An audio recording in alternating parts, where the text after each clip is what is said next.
Nos vamos a leer nuestras Biblias, mis hermanos. Ahí en la carta del apóstol Pablo a los Corintios, primera a los Corintios. Déjenme leer aquí poquito porque está girando mucho. Gloria a Dios. Primera a los Corintios, capítulo 1, versículo 10.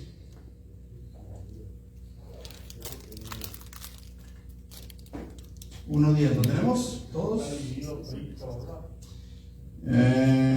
Sí, bueno, es un subtítulo que viene ahí. Hay que recordar, hermanos, un detalle en cuanto a esto, ya que estamos hablando de las escrituras. Fue el tema que comenzamos la semana pasada. Esperemos que ahorita no nos fallen los datos. La semana pasada se estuvo cortando mucho el video por cuestión de los datos, pero vamos avanzando, ¿no? Un detalle que tenemos que ver, hermanos, en relación a la escritura es que esos subtítulos que vienen ahí en negrillas, en todas las Biblias, bueno, en la mayoría de las Biblias traen esos subtítulos. En este caso dice, ¿está dividido Cristo? Es una pregunta.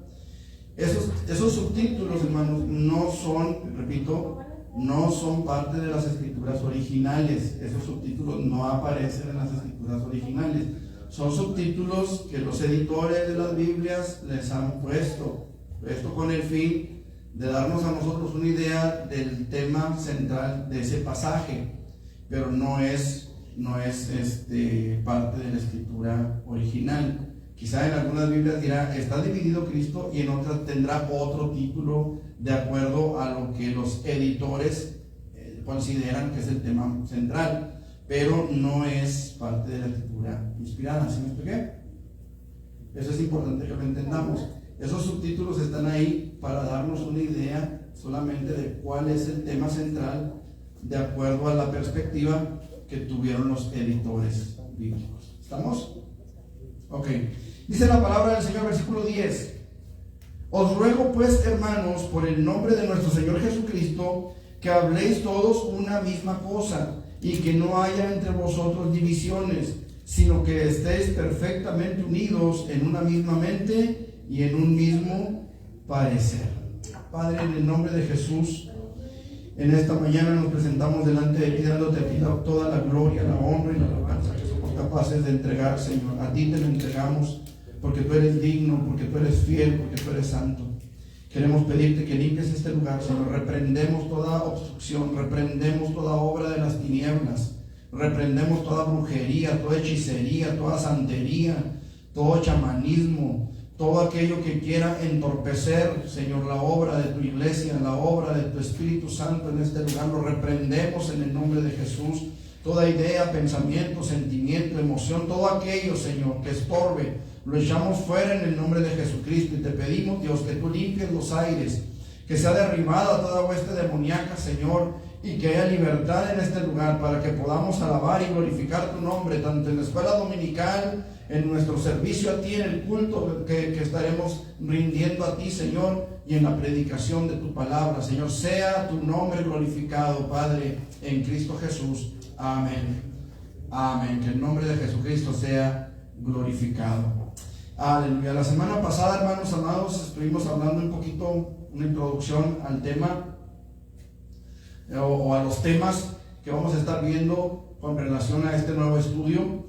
Vamos a hablar sobre la inspiración de las Escrituras, dijimos, sobre el único Dios verdadero, sobre la deidad del Señor Jesucristo, sobre la caída del hombre, sobre la salvación del hombre. Es decir, vamos a ver la caída, la restauración y salvación y restauración del ser humano, las ordenanzas de la iglesia.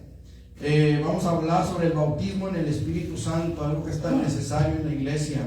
La evidencia física inicial del bautismo en el Espíritu Santo. ¿Cuál es esa evidencia de que somos bautizados en el Espíritu Santo? La santificación, que es obra precisamente de Él en nuestras vidas. La iglesia y su misión, el ministerio, la sanidad divina. ¿Cuál es la esperanza bienaventurada de la iglesia, hermanos? ¿Ustedes saben cuál es la esperanza bienaventurada de la iglesia? ¿Mande? Llegará a la parte celeste. El arrebatamiento de la iglesia, ¿sí? Cuando seamos arrebatados y vayamos a la presencia de nuestro Dios. Esa es la esperanza bienaventurada de la iglesia. El juicio final, el reino milenario de Cristo, los cielos nuevos y la tierra nueva. Todo esto, hermanos, son los temas que vamos a estar tratando. Ya comenzamos la semana pasada a hablar un poquito acerca de la palabra de Dios. Dijimos que toda la escritura es inspirada por Dios. Cuando hablamos de toda la escritura, que toda la escritura es inspirada por Dios, ¿a qué nos estamos refiriendo? Ya mencionamos algunas cositas la semana pasada. ¿A qué me refiero cuando digo que toda la escritura es inspirada por Dios? Si yo tengo aquí en mi computadora, yo tengo mis sermones escritos, o sermonarios, así se llaman, esos archivos, sermonarios.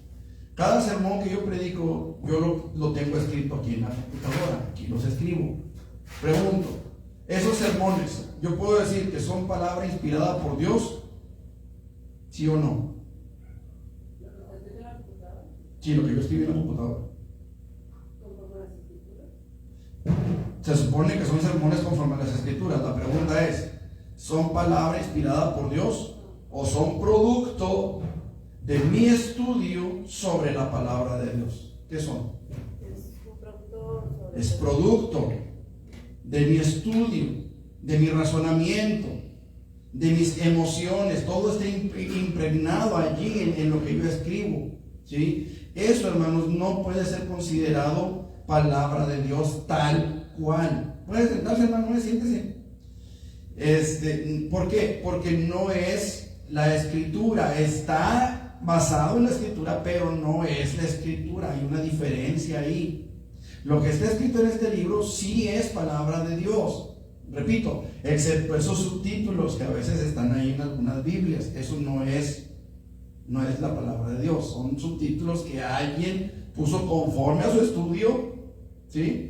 Conforme a lo que él razonó, conforme a lo que él estudió, conforme a lo que los editores hicieron, pusieron esos subtítulos ahí. Pero lo que es la escritura inspirada por Dios es lo que está contenida como palabra de Dios, lo que Dios realmente inspiró en los escritores sagrados. Eso es palabra de Dios, ¿sí? Si yo digo, por ejemplo, una atalaya, ¿sí saben lo que son las atalayas? ¿No? Son unas revistas. Sí, atalaya era un vigilante que estaba en una torre y que sonaba una trompeta, un shofar. Ese era el atalaya, ¿sí? Cuando el atalaya veía venir un peligro, veía que alguna situación por la cual el pueblo tuviera que ser advertido, el atalaya tenía la obligación de hacerlo, ¿sí? Bueno. Sí, de hecho, hermanos, estuve en una conferencia, creo que se los comentaba el viernes a los hermanos que vinieron a la oración. Hablábamos acerca de la necesidad de orar por Jerusalén, pedir por la paz de Jerusalén, dice el Salmo 122, pedir por la paz de Jerusalén, sea la paz dentro de tus muros y de tus palacios. Bueno, hablábamos acerca, hermanos, en esa conferencia que tuvimos entre pastores. Tuvimos una conferencia con un hermano que ha estado yendo a Israel constantemente y el próximo viaje, y a Samaria. Samaria, hermanos, es parte de la tierra de Palestina, ya no está en el territorio de Israel, Samaria. Y el hermano va a ir a Samaria en estos días, ha ido a Samaria precisamente con los palestinos a predicarles de Jesucristo. También los palestinos necesitan la salvación. Resulta, hermanos, de que el hermano nos decía de cuánto daño, escuche lo que voy a decir, cuánto daño se le ha hecho a los cristianos judíos y a los cristianos palestinos con los chofares, con las danzas y con los hebraísmos en América Latina. Los han aborrecido, hermanos, pero al grado de que, bueno, usted sabe cómo están por allá las cosas ahorita, ¿no? Pero a los cristianos, hermanos, los tienen aborrecidos por completo, sobre todo a los cristianos judíos en Israel y a los cristianos palestinos en Palestina. ¿Por qué? Por lo que se ha hecho en América Latina. El shofar, hermano, se toca alrededor de 4 veces al año en Israel. Aquí en cada culto los quieren estar tocando.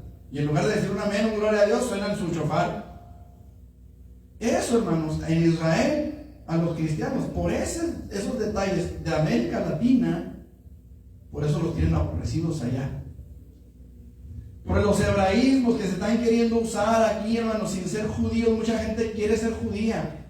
Hay un video ahí en YouTube de una foto que salió ahí en Facebook, me parece, de un hombre que nomás le falta la penca y nomás aquí en la frente. Y dice, ya encontré mis raíces hebreas y está vestido como judío. O sea, ese tipo de detalles, hermanos, a los judíos cristianos allá en Israel, por ese tipo de cosas, que muchas veces hay personas que no saben ni leer dos palabras en hebreo y ya quieren hablar en hebreo, ya se sienten judíos. Por esas personas allá en Israel los tienen aborrecidos a los cristianos judíos. O sea, les hemos hecho un daño terrible, no solamente a los cristianos, sino al cristianismo en Israel, nada más por andarnos queriendo creer lo que no somos. Todo eso, hermanos, viene porque se toman pensamientos, ideas, emociones, sentimientos de personas que, según su estudio, tratan de meter cosas que no van. Por eso necesitamos entender a qué se refiere Pablo cuando dice toda la escritura es inspirada por Dios. Él dice toda la escritura, o sea, esta escritura, no todas las escrituras. Solamente esta. Sí, es inspirada por Dios. ¿Me explico? Por eso tenemos que tener cuidado. Por eso les comento de mis sermones, lo que yo escribo en la computadora, en base a mi estudio, en base a mi teología, en base a mi cosmovisión. Yo hago esos mensajes, pero no pueden ser considerados en toda la extensión de la palabra de Dios. ¿Oímos palabra de Dios? Sí. ¿Por qué? Porque está basada en la palabra. ¿Es la palabra de Dios? No, es mi estudio de la palabra de Dios. No sé si estoy haciendo los pelotas junto conmigo o si me están entendiendo. ¿Sí me están entendiendo? Amén. Ok, gloria a Dios. Entonces, es importante que entendamos, hermanos, por qué la palabra de Dios es la palabra de Dios. ¿En qué consiste la inspiración de las Escrituras? La inspiración es la doctrina que se enseña o que enseña Dios a través de un soplo, a través de su exhalación, a través de lo que Él ha dicho. Dijimos la semana pasada, si Jesús, siendo un niño, se hubiera caído, la Biblia no dice eso, esto es analogía mía.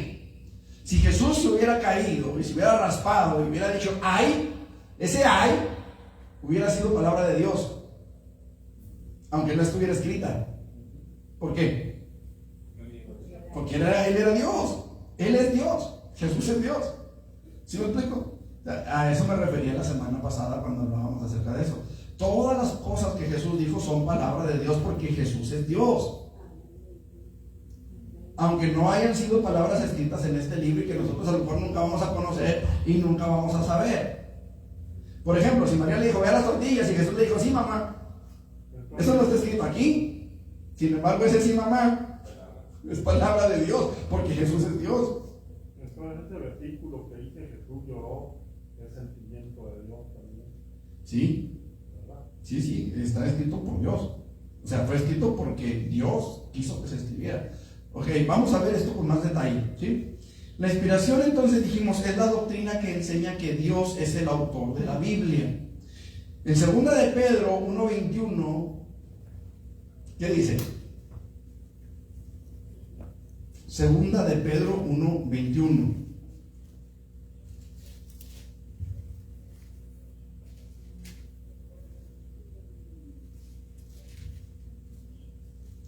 Porque nunca la profecía fue traída por voluntad humana, sino que los santos hombres de Dios hablaban siendo inspirados por el Espíritu Santo. Ok, Pedro explica que la Biblia no es un invento del ser humano. Escuche, hermano, porque ahorita hay un movimiento profético, entre comillas, hay un movimiento profético muy fuerte.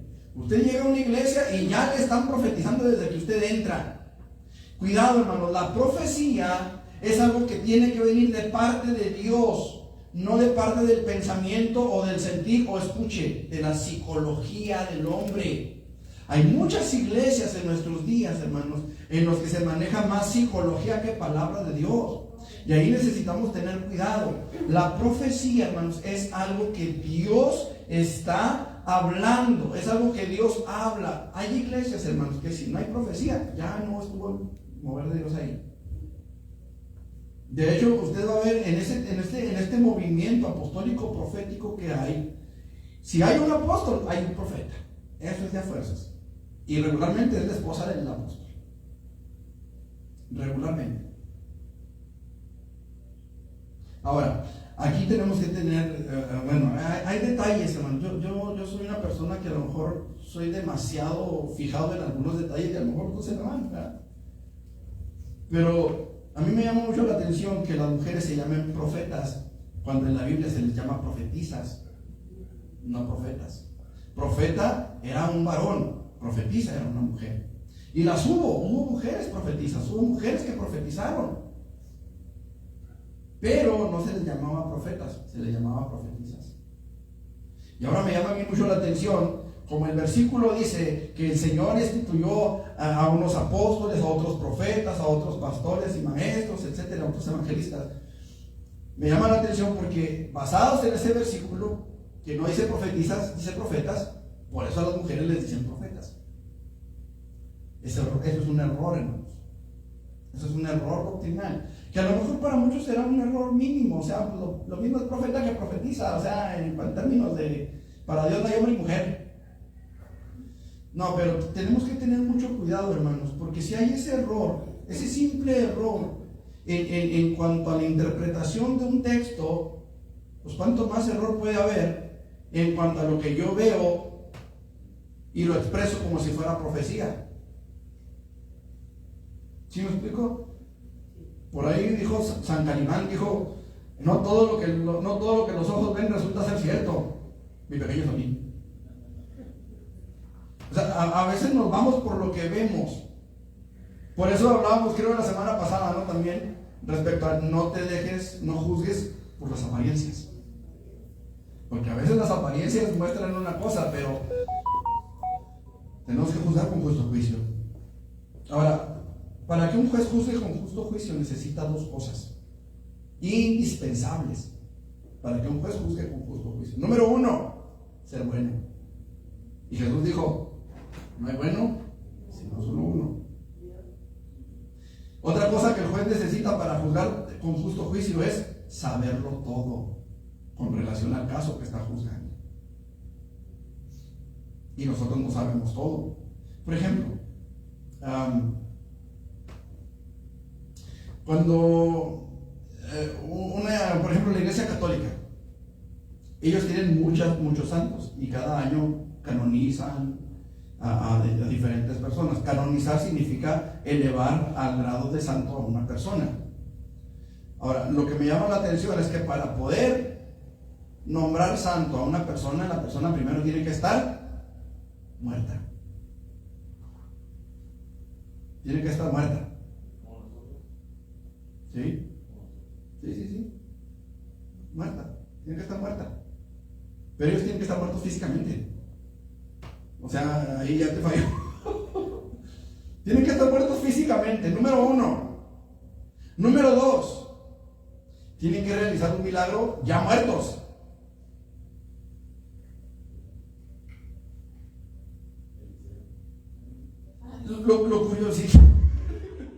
Lo curioso, hermanos, lo curioso es que la Biblia nos prohíbe consultar a los muertos.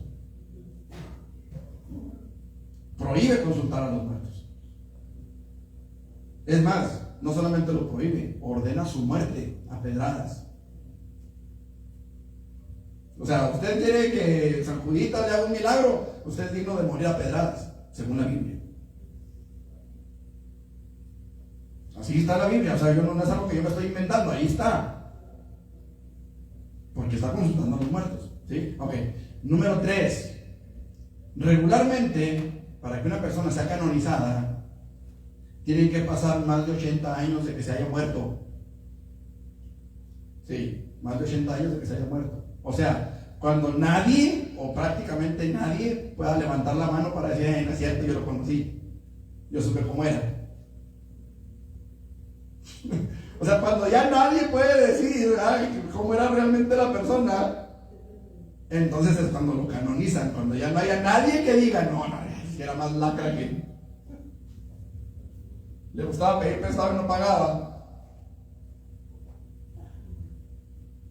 Pero no es cierto que cuando alguien se muere en copia, tan buena gente que era. Yo conocí una persona que así era, o sea, le costaba mucho pedir prestado y no pagaba, o iba a las agencias a que le hicieran servicios a sus carros y pagaba con cheques que nunca pagaba. En alguna ocasión aquí ¿cómo se llama? Aquí en la Nissan, que está aquí en Juan Pablo II, me dijeron, díganle que no lo queremos volver a ver aquí. Era un compañero de trabajo. Me dijeron, díganle que no lo queremos volver a ver aquí. Así. Ya si no pago, que no pague, pero que no lo queremos volver a ver aquí. Él falleció. Ay, tan buena gente que era. Y la verdad, a todo el mundo le hacía favores. A todo el mundo, o sea, era una persona bien servicial. A todo el mundo le hacía favores. Pues sí, era muy buena gente, pero no le gustaba pagar. De aquí a 80 años, a alguien se le ocurre pedirle un milagro, lo hacen, obviamente sabemos quién, y es santo.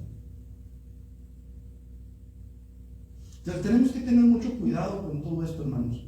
La inspiración de las Escrituras, hermanos, nos dice que es Dios el que hace que la profecía sea dada.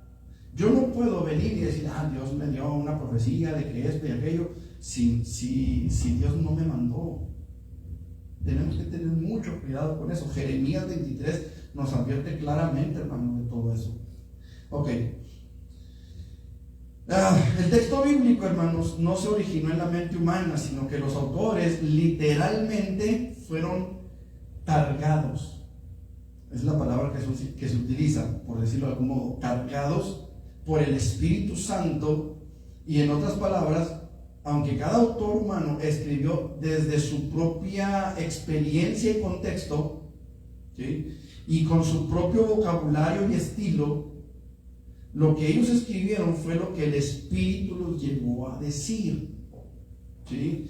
Fue lo que el Espíritu Santo quiso que ellos escribieron. Esto es lo que Pedro enfatiza al afirmar que los autores bíblicos fueron inspirados. O sea, ellos no hablaron, no profetizaron lo que ellos quisieron profetizar o como ellos entendieron. O sea, ellos en su contexto, en su forma de ver, ellos expresaron lo que Dios les estaba diciendo. Por ejemplo, hubo un profeta, a ver si se acuerdan quién fue, que Dios le dijo: vas a andar desnudo, vas a cocinar tu comida en excremento humano. ¿Se acuerdan? Y luego Dios le dice: bueno, no me voy a portar tan cruel contigo, te concedo, te permito que uses excremento de animal. ¿Usted cree que una persona iba a hacer? Ahora, escuche esto, porque él lo tuvo que hacer literalmente. Literalmente. Pregunto, ¿una persona en su sano juicio va a hacer eso? O sea, nomás por sí mismo, nomás porque se le ocurrió, nomás porque... Eso lo tenían por loco. Eso lo tenían por loco. Ahora, él estaba ahí profetizando sobre el cautiverio, sobre lo que iban a tener que pasar. Entonces vemos cómo es Dios el que pone en el profeta esa carga, el que pone esa palabra en el profeta, ¿sí? Los nombres de la escritura que la escritura recibe, hermanos, son una prueba de su origen. Ahorita estamos hablando de la inspiración, de dónde vienen las escrituras, cuál es su origen.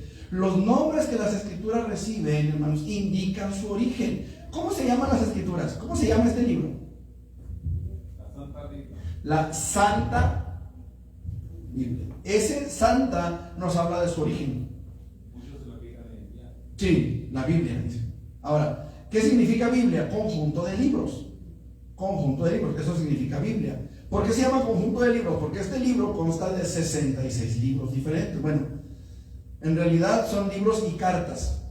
En el Nuevo Testamento se llaman cartas, en el Antiguo Testamento son libros. Por eso, cuando decimos primera y segunda de Reyes, estamos mal. Es primero y segundo de Reyes, primero y segundo de Crónicas, ¿sí? Porque son libros, no son cartas. Cuando decimos primero de Juan, pues no es primero de Juan, es primera de Juan. ¿Por qué? Porque es una carta, ¿sí? Ok, entonces Biblia significa conjunto de libros, pero el nombre real de la Biblia es la Santa Biblia. Ahora, también se le llaman las Sagradas Escrituras. No son las Escrituras, son las Sagradas Escrituras, ¿sí? Aquí decimos, abran sus Biblias. Bueno, lo correcto sería decir, abran sus santas Biblias, ¿sí? Pero por obviar, por abreviar, por hacerlo más corto, hablan sus Biblias. Sabemos que son las santas Biblias. Las Sagradas Escrituras. Vamos a leer las Escrituras, decimos, ¿verdad? Lo correcto sería decir, vamos a leer las Sagradas Escrituras. ¿De qué otra manera se conoce este libro? Aparte de la Santa Biblia y las Sagradas Escrituras. Las buenas nuevas, pues eso es el Evangelio en realidad. Y el Evangelio abarca pues de Mateo en adelante, ¿verdad? Bueno, en realidad. Ok, ¿qué más? ¿Qué más? El primer y segundo testamento, ¿verdad? Sí, pero ¿cuál es el nombre que reciben juntos? Aparte de las Sagradas Escrituras y la Santa Biblia. No. Algo que dijimos que pudo haber dicho Jesús cuando se cayó del niño. Palabra de Dios. Este libro es la palabra de Dios. ¿Sí? Entonces, sus nombres nos indican su origen, de dónde vienen. ¿Sí? Podemos hablar de la Santa Biblia, las Sagradas Escrituras, la palabra de Dios. ¿Se le compara con qué? ¿Con qué se le compara? Lo vimos en el prebautismal.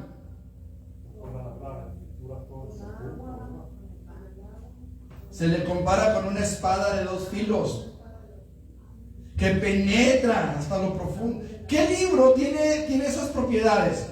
Que penetre hasta partir el alma y los huesos y los tuétanos.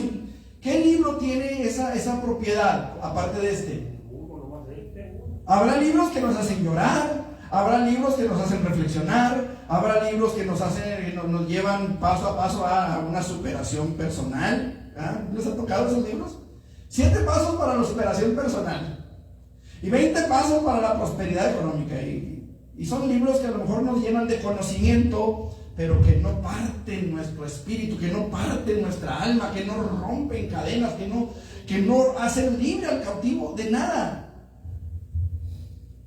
De nada. Decía un hermano el otro día, nos decía, hermanos, ¿qué puedo decir? Decía él.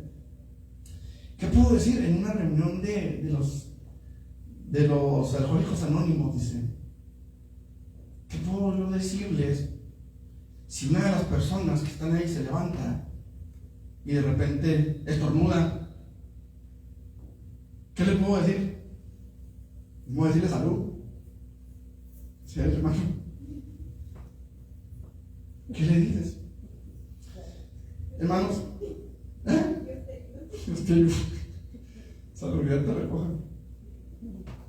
Necesitamos entender, hermanos, que este libro es la palabra de Dios. No podemos nosotros, hermanos, tener un libro, un manual que nos cambie de todo a todo como lo hace la Biblia. Hay personas que pueden dejar un vicio, a lo mejor el cigarro. Conocí personas que me decían, no, en un momento que quiera dejo de tomar, y dejaban de tomar. Dejaban de tomar. Es más, algo tan simple y tan sencillo, hablando de la fuerza de voluntad. ¿Cuánto tiempo tiene tu papá que no toma Coca-Cola, hijo? 2 años que no toma la Coca-Cola. Eso es fuerza de voluntad. Hay gente que puede decir, no, pues yo dejo de tomar, de emborracharme, y dejan de emborracharse. Mi papá duró 5 años sin emborracharse, metido ahí en Alcohólicos Anónimos. Pero no dejó de fumar. Pero su conciencia seguía siendo igual. Su forma de hablar seguía siendo igual. Los pecados que él llegó a cometer seguían siendo los mismos, excepto que ya no tomaba. ¿Sí me explico? Yo no sé cuántos pasos son ahí en Alcohólicos Anónimos, no sé que van por pasos. No sé si son 7 pasos o 20 pasos, no sé. Pero van por etapas. ¿Sí? Mi papá duró 5 años en Alcohólicos Anónimos. 5 años. Y de repente salió de Alcohólicos Anónimos, ya regenerado, ya, ¿cómo dice? Rehabilitado es la palabra. A los 15 días ya andaba otra vez en la jarra. No hay un manual, no hay un libro que tenga el efecto en la vida de la persona que tiene este bendito libro. No hay otro manual, no hay otro libro, no hay otro procedimiento, no hay otro proceso. Se dice que una persona que lee la Biblia tiene un 40, bueno, va en porcentajes, van en porcentajes, pero hay un porcentaje de personas que dejan de fumar, que dejan de tomar, que dejan de ver pornografía, que dejan, dependiendo del porcentaje de tiempo que le dedican a la Biblia. O sea, este libro, hermanos, es el libro que puede cambiar. Obviamente va unado a la oración. Lectura, oración, lectura, oración, oración, lectura, oración, lectura, lectura, oración, lectura, oración. ¿Sí? Cuando nosotros empezamos a dedicarle más tiempo a la oración, esa oración nos va a llevar a leer más. Cuando vamos a la palabra y vamos más a la palabra, esa palabra nos va a llevar a orar más. Y es un círculo virtuoso que va transformando la vida de la persona. ¿Sí me explico? Ahora, esto es importante que lo entendamos. Ningún otro libro tiene ese poder. Por eso decimos que este libro es palabra de Dios. Ahora, la inspiración no solamente se trata del autor. Tanto los apóstoles como los profetas enseñaron que sus palabras provenían de Dios y no de ellos mismos. ¿Qué dice Jeremías 1 del 4 al 9?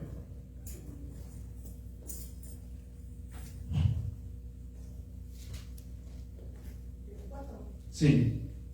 Vino pues palabra de Jehová a mí diciendo: antes que te formaste en el vientre te conocí, y antes que nacieses te santifiqué.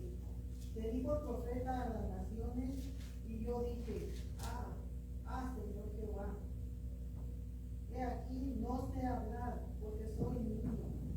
Y me dijo Jehová: no digas soy un niño, porque a todo lo que te envíe irás tú, y dirás todo lo que te mande. No temas delante de ellos, porque contigo estoy para librarte, dice Jehová. Y extendió Jehová su mano y tocó mi boca, y me dijo Jehová: he aquí he puesto mis palabras en tu boca. ¿Cuántas veces dice Jeremías que era palabra de Jehová? O que Dios le dijo, o que Dios le habló.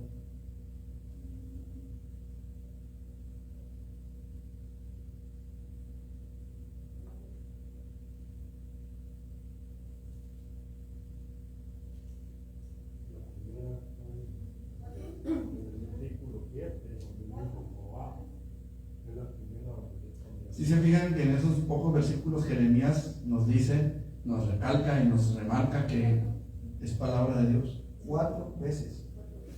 4 veces, hermano. 4 veces. Entonces, vemos cómo los profetas, y durante todo el libro de Jeremías, vamos a ver que Jehová me dijo, y vino mi palabra de Jehová, y Dios era el que les hablaba. Ellos nunca dijeron que esas profecías fueran por parte de ellos. Ellos nunca dijeron, es por mi unción apostólica o por mi unción profética. No. Ellos siempre estuvieron, hermanos, bajo la dirección del Espíritu Santo. ¿Qué dice primero los Tesalonicenses 2:13? 2:13. Primera Tesalonicenses 2:13.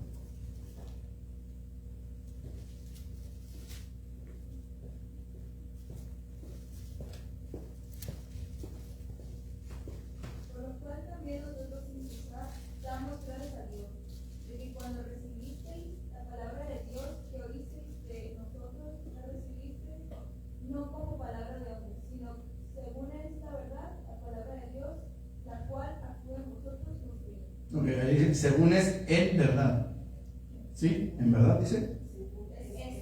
En verdad. Ok, según es en verdad, la palabra de Dios. Ok, entonces todos ellos siempre estuvieron de acuerdo en esto. Era palabra de Dios, no era palabra suya. Ahora, hay algo interesante, hermanos, también en cuanto a los nombres que estamos viendo. ¿Sí? Ya vimos palabra de Dios, ya vimos las Sagradas Escrituras, ya vimos la Santa Biblia, pero también este libro recibe otro nombre. Se lo da Pedro. Juan capítulo 6. ¿Tú tienes qué? Palabras de vida eterna. Entonces, todos estos nombres nos hablan del origen de la Escritura. ¿sí? Desde el origen de la palabra de Dios. Ahora, algunos liberales dicen que los autores fueron inspirados por el Espíritu en ciertas ideas, con ciertas ideas, ¿sí? Pero que a la hora de escribir hubo ciertos errores humanos que entraron en las palabras que escribieron. Pablo, hermanos, nos brinda una respuesta clara a esta afirmación anterior cuando en 2 de Timoteo 3, del 15 al 17, dice que toda la escritura, es decir, el texto mismo, fue inspirado por Dios. Repito, cuando hablamos de toda la escritura, hablamos de toda esta escritura, ¿sí? Ahora, hablamos de Génesis, Apocalipsis. La concordancia es una herramienta de estudio, ¿sí? Los mapas son una herramienta de estudio. Cuando hablamos de toda la escritura, hablamos del texto original. Repito, las negritas que aparecen ahí en sus textos, la mayoría trae ahí, por ejemplo, aquí donde estamos en Corintios, bueno, en donde empezamos, ¿verdad? Primero los Corintios que empezamos. Dice, ¿está dividido Cristo? Es una pregunta. Esa pregunta, hermanos, no es parte de la escritura inspirada, es una herramienta de estudio, ¿sí? Hay diferentes herramientas que nosotros podemos utilizar para estudiar la Biblia. Podemos hablar, por ejemplo, de la hermenéutica. La hermenéutica son las herramientas que nos enseñan o que nos ayudan a interpretar la Biblia correctamente. Ahí podemos ver lo que es una parábola, lo que es una exégesis, lo que es una hipérbole, lo que es una paradoja, etcétera, etcétera. ¿Sí? Son herramientas para poder utilizar o para poder entender la Biblia. Ok, déjenme ver qué más. La palabra que Pablo usa en este versículo de 2 Timoteo 3, 15 al 17, ¿lo tienen? 2 Timoteo 3, 15 al 17. Sí. ¿Lo tienen? Sí. Dice, y que desde la niñez has sabido las sagradas escrituras, las cuales te pueden hacer sabio para la salvación por la fe que es en Cristo Jesús. Toda la escritura es inspirada por Dios y útil para enseñar, para redarguir, para corregir, para instruir en justicia, a fin de que el hombre de Dios sea perfecto, enteramente preparado para toda buena obra. La palabra que Pablo usa para comunicar la inspiración de las escrituras en el original es teopnuestos, ¿sí? Teopneustos es la palabra que Pablo utiliza. Esta palabra literalmente significa que la palabra fue soplada, fue exhalada, ¿sí? O soplada por Dios al corazón de los que usó para escribir la escritura. Es el mismo Pablo, hermanos, el que elogia a los tesalonicenses por haber recibido la palabra que les fue predicada, según lo que leía ahorita Maris, según lo que es en verdad la palabra de Dios, ¿sí? Entonces, nunca jamás, hermanos, los escritores sagrados se atribuyeron la autoría de las palabras que ellos hablaron en el nombre del Señor. Ellos siempre se lo adjudicaron a Él, ¿sí? Jesús mismo, hermanos, Jesús mismo dijo que Él hablaba según había escuchado de su Padre o visto de su Padre, ¿sí? Todo, hermano, lo que está escrito en la palabra de Dios tiene su origen en Dios, ¿sí? El producto final, las palabras mismas, son palabras que Dios escribió y por lo tanto cada palabra refleja los atributos de su autor. Por eso nos damos cuenta que es palabra de Dios, hermanos, porque la palabra de Dios es fiel, la palabra de Dios es verdadera, la palabra de Dios se cumple. Entonces vemos cómo Dios está en las escrituras, cómo Dios se revela a sí mismo en las escrituras para que nosotros podamos conocerle. Cuando decimos que conocemos a Dios es porque hemos entendido las escrituras, es porque Él se nos reveló en las escrituras. Conocemos su amor, conocemos su perdón, conocemos su gracia, conocemos su misericordia, pero también conocemos su ira a través de las escrituras. ¿Sí me explico? Ok. Entonces, la Biblia es inspirada. Número 2, la Biblia es poderosa. ¿Por qué la Biblia es poderosa? Porque su autor es poderoso. Porque su autor es poderoso. ¿Qué dice Jeremías 23:29?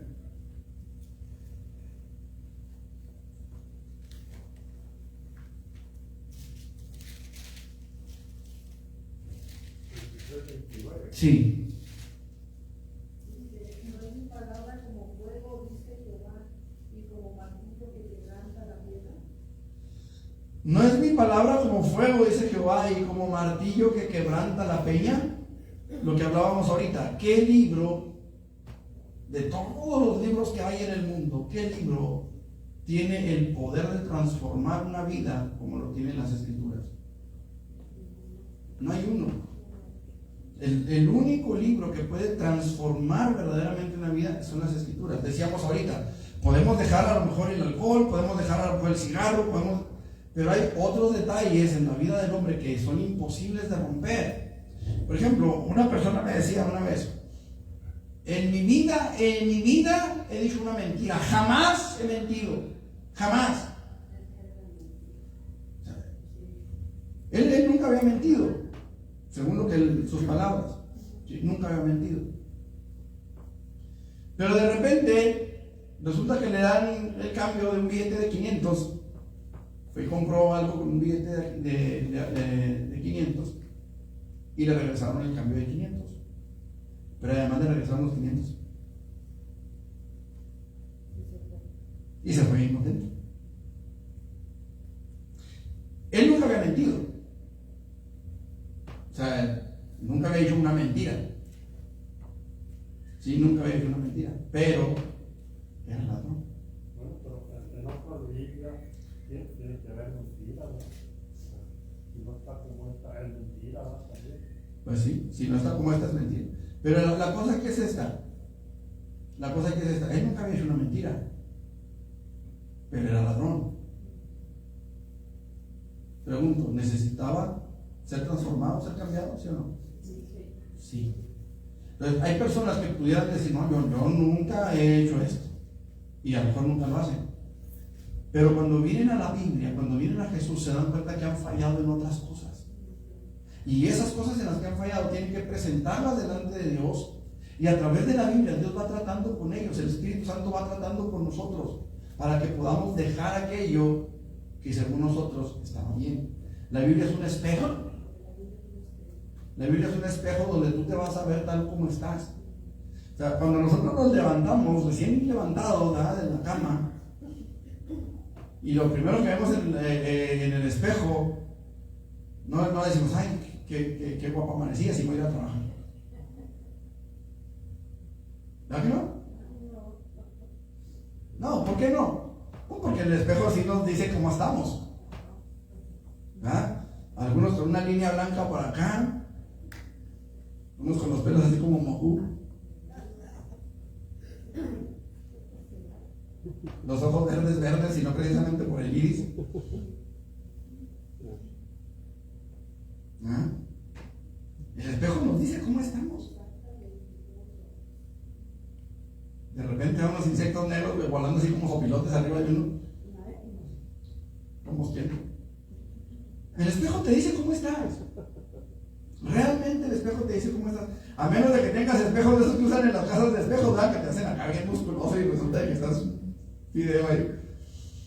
El espejo te dice cómo estás. El espejo no te va a mentir. O sea, el espejo no te va a mentir, te va a decir tal como estás, tal como eres, te lo va a mostrar. La Biblia es un espejo que te dice cómo estás en tu espíritu. Ningún libro tiene ese poder más que la Biblia. Ese te va a decir cómo estás delante de Dios. Ahí cuando tú entiendes realmente en qué posición estás delante de Dios. ¿Sí me explico? Porque cuando tú entiendes que tienes que honrar a tu padre y a tu madre, y que toda tu vida te has pasado peleándote con ellos, que te dicen haz esto, y ¿por qué? Que no sé, de repente, miren, se los voy a poner de esta manera, una persona que roba, ¿honra a su padre y a su madre? No. Una persona que miente, ¿honra a su padre y a su madre? No. Una persona que dice disparates, ¿honra a su padre y a su madre? No, al contrario, los deshonra. Y qué fácil es aprender a decir disparates allá afuera. Y cuando nosotros entendemos la responsabilidad que tenemos de honrarlos, la Biblia es la que nos lo marca. Es la que nos dice, oye, estás deshonrando a tus padres. ¿Qué fue anoche, mija? Que estábamos viendo un video respecto a una entrevista que le hicieron a uno de los terroristas de Hamas, que lo capturaron en Israel. Antenoche. Y le preguntan, ¿qué harían tus padres si te vieran? Y él dijo, me matarían. Ellos no saben que yo pertenezco a Hamas. Él estaba deshonrando a sus padres. Ahora, la conciencia nos va a decir que estamos bien o que estamos mal, pero la conciencia trabaja con este libro. ¿Sí? Porque nosotros podemos cauterizar esa conciencia, pero este libro la despierta. Este libro va directo a la conciencia, va directo a nuestra no a nuestro raciocinio, no a nuestras ideas, va a nuestro corazón directamente.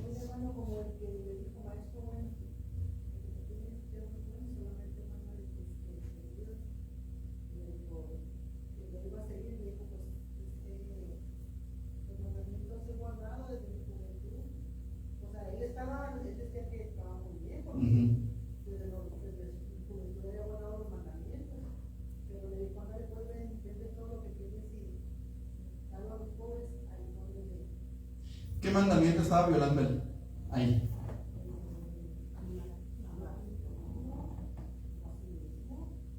¿Qué otro? Fíjense bien, porque aquí estamos, ya nos metimos al 10 mandamientos. Bueno. Codicia, ¿qué más?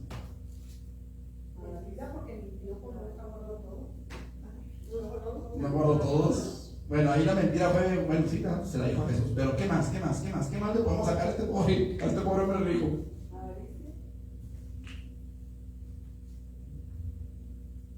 Fíjense bien, ¿Por qué me llamas bueno? ¿Por qué me llamas bueno? Bueno, nada más hay uno y ese es Dios. ¿Por qué Jesús le dijo eso? Si Jesús era Dios. Miren, cuando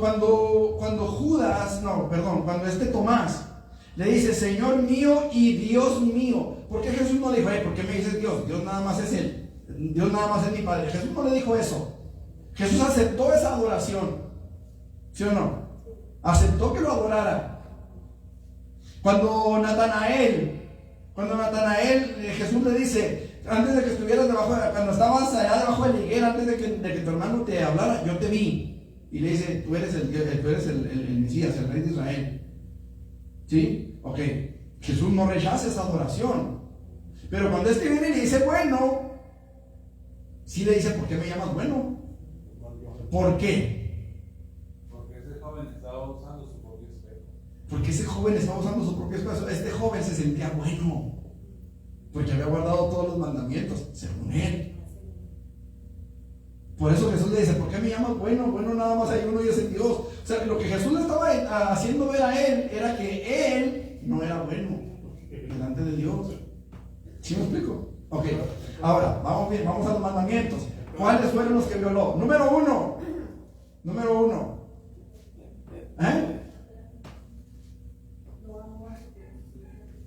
Amarás al Señor tu Dios con todo tu corazón y con toda tu mente y con todas tus fuerzas. ¿Por qué lo violó? Vende todo lo que tienes, dalo a los pobres y luego Ven conmigo, sígueme. ven y sígueme.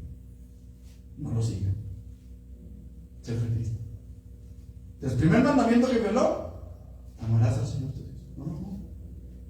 Luego codició, luego mintió, luego vino todos los demás. Entonces lo hizo ver tal como él estaba. Por eso se fue triste. Porque lo hizo ver como él estaba. ¿Qué otro libro tiene ese poder? O sea, a veces nosotros nos podemos sentir buenos, justos, santos, casi quisiéramos que nos pusieran arriba en los pilares, nos pusieran una lámpara en los pies. Que nos pase lo que contemos. Nos sentimos buenos porque somos parte de una iglesia. Nos sentimos buenos porque somos parte de la Asamblea de Dios, porque somos parte de la iglesia cristiana, ya lo hicimos. No, tenemos que, ningún libro tiene ese poder más que la misma palabra de Dios. de hacernos ver realmente como somos, como estamos delante de Dios. Siempre y cuando estemos con una actitud enseñable, con un corazón abierto a lo que la palabra de Dios nos diga. Pero es poderosa, hermanos, porque su autor es poderoso y nos hace ver la realidad. Por medio de la palabra de Dios, las almas son transformadas. Jesús mismo utilizó la palabra escrita, hermanos, para vencer la tentación demoníaca en el desierto. ¿Se acuerda? Escrito está. Escrito está. No tentarás al Señor tu Dios. Escrito está. No solo de pan vivirá el hombre. En fin. Es imprescindible que nosotros entendamos esto, hermano. Ni una sola de las palabras dichas por el profeta Samuel cayó a tierra. ¿Quién tiene ese poder para sostener esa palabra hasta el fin? ¿Qué dice 1 Samuel 3:19? 1 Samuel 3:19.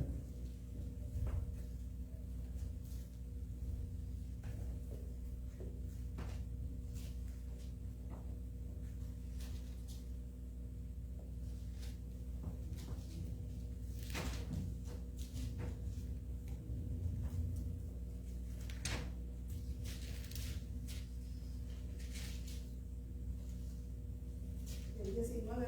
3:19. Samuel creció y Jehová estaba con él y no dejó caer a tierra ninguna de sus palabras. Ninguna de sus palabras. O sea, Dios es poderoso para sostenerse en su palabra. Si alguna persona viniera y nos dijera ahorita, a ver, si Dios es tan bueno, si Dios es tan fiel, si Dios es tan poderoso, ¿por qué está pasando todo lo que está pasando? Consecuencia de pecado, ¿qué más? El mundo está bajo el maligno. El hombre se dejó de Dios. ¿Qué más? Cumpliendo las profecías. Está escrito. Está escrito. Y si Dios no dejó que las palabras de Samuel cayeran a tierra, ¿usted cree que Dios va a dejar que sus propias palabras caigan a tierra? Está escrito. Y por eso está sucediendo. Miren, hermanos, realmente el problema sería que no estuviera pasando lo que está pasando, o que a lo largo de la historia no hubiera pasado todo lo que sucedió. ¿Me explico? ¿Qué escritor tendría el poder de hablar de una persona por su nombre 100 años antes de que naciera? ¿Quién? Y sin embargo, Isaías habla de Ciro y lo llama mi pastor y lo llama mi siervo por palabra de Dios. 100 años después de Isaías viene Ciro.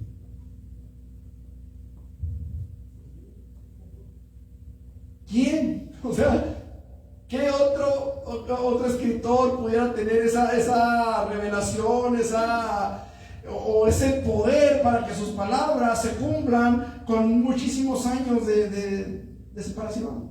En este caso 100.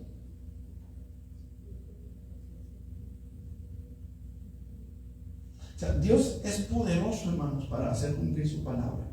Ahora, estamos hablando, hermanos, de esos 100 años, pero ¿cuánto tiempo ha pasado desde que se escribió Apocalipsis a la fecha de hoy?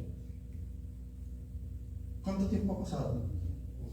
Estamos viviendo en el 2023, ¿sí? Ahora, estamos viviendo en el 2023 porque hay un error, hubo un error en la toma en la cuenta de los años cuando Gregorio comenzó con el calendario romano. Sí, de entre 4 y 6 años. O sea que se supone que estamos viviendo como por el 2027 aproximadamente después de Cristo. Ahora, 2027, bueno, vamos a dejarlo en 23 para que no nos metamos en mucho lío. 2023 menos 100, 1923. ¿Sí? Ok. Yo les decía en alguna ocasión, lo vimos aquí, ¿cuándo va a comenzar el Apocalipsis? El Apocalipsis comenzó en el año 0. Ahí comienza el Apocalipsis. Todo lo que está escrito ha ido sucediendo desde ya. Desde la iglesia de Éfeso, la iglesia, todas esas iglesias, las 7 hasta la Odisea, Esmirna, Pérgamo, Laodicea, todas esas, Filadelfia, todos esos periodos ya pasaron y están pasando. Si nos ponemos a analizar realmente el contexto de todo lo que las cartas dicen, estamos pasando ya en el tiempo de la Odisea. O sea, el Apocalipsis ya está circulando, ya está sucediendo. Aunque muchos pretendan detener el Apocalipsis o cancelar el Apocalipsis o hablen de muchos Apocalipsis, ¿no? De que el Apocalipsis zombie, que el Apocalipsis no sé qué. El Apocalipsis ya está, ¿no? El problema, repito, sería que no se estuviera cumpliendo lo que está pasando. ¿Por qué? Porque está escrito. 1900 años atrás se terminó de escribir. Todavía se sigue cumpliendo. Todavía se siguen salvando almas a pesar de la tecnología, a pesar de todas las cosas negativas que se hablan del Evangelio, a pesar de toda la incredulidad que hay en el mundo. Todavía hay gente que sigue rindiendo su vida a los pies de Jesús por el poder del Evangelio, por el poder de la predicación de la palabra. Entonces, esta palabra es poderosa. ¿Por qué? Porque es tan poderosa. ¿En qué radica su poder? En el que la dio. En el que la dio. Si Dios no tuviera ese poder, esta palabra sería un libro vacío, un hueco, que no transformaría a nadie, pero sigue transformando vidas. Y la prueba de eso, aquí estamos. Aquí estamos. Por gracia, por misericordia de Dios. Pónganse en sus pies, vamos a orar, hermanos. Continuamos con este estudio la próxima semana. La Biblia es inerrante, búsquele por qué. La Biblia es inerrante, la próxima semana lo vemos. Inerrante, o sea que no hierra, que no falla. Eterno Dios y buen Padre Celestial, gracias por este estudio, Señor. Gracias porque nos muestras que podemos confiar en tu palabra, Señor, porque tú eres poderoso y ella es poderosa para cambiar nuestras vidas, para transformarnos. Gracias, Señor, porque sabemos que esta palabra tú la inspiraste para que nosotros fuésemos edificados en ella, Señor. En el nombre de Jesús te damos muchas gracias, Padre. Amén. Amén, Señor, gracias. Vamos a terminar ahí la transmisión, mis hermanos, mientras llevamos a cabo nuestro culto. Oramos para él. Gloria en nombre de Jesús. Nos conectamos ahorita en un ratito más.